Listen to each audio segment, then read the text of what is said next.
Les nouveaux arrivants ont accès à tous les services requis pour les aider dans leur cheminement pour l'obtention du permis de conduire, comme ici au Centre de services Henri Bourassa à Montréal. J'en parle avec Francine. Je pense à Jafar, qui est un nouvel arrivant, résident permanent, originaire d'Algérie. Dans un premier temps, Jafar a pris rendez-vous au téléphone. Alors, quand Jafar va arriver ici, il va se présenter au comptoir d'accueil, donner son nom. Il avait sa carte de résident permanent, il avait sa carte d'assurance maladie qui nous démontre qu'il est établi au Québec parce qu'évidemment, il faut résider au Québec pour être admissible à cette carte-là. Il avait son permis de conduire et la traduction officielle qui avait été préparée par un traducteur du Québec. On a vérifié les documents de Jafar, tout était correct. On fait signer toujours des documents à l'effet que le candidat nous permet de vérifier ces choses. On va demander déclaration de maladie.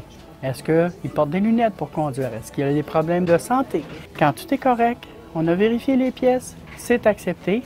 À ce moment-là, il y a un préposé qui a inscrit Jafar à l'examen théorique. On a expliqué à Jafar aussi, si ça fait moins de 6 mois que vous êtes établi, vous pouvez conduire avec un permis étranger. Par contre, n'oubliez pas, quand vous conduisez avec un permis étranger, le maximum de points d'inaptitude que vous pouvez cumuler si vous faites des infractions sur la route, c'est 4.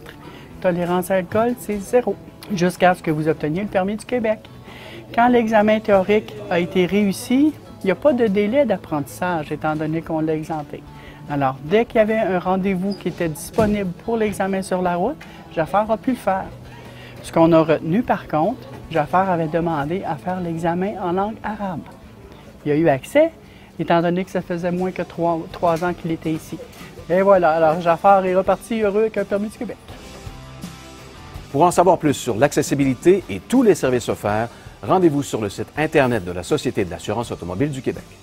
La sécurité routière, c'est une priorité pour tout le monde. Faut donc que tout le monde participe. Qui veut commencer? Sans respecter les panneaux, sans faire ses arrêts au complet, sans mettre son clignotant, sans céder le passage, sans regarder dans ses angles morts, sans attendre le bon endroit pour dépasser, sans laisser de l'espace aux autres, sans rester dans sa voie, sans s'arrêter au feu rouge.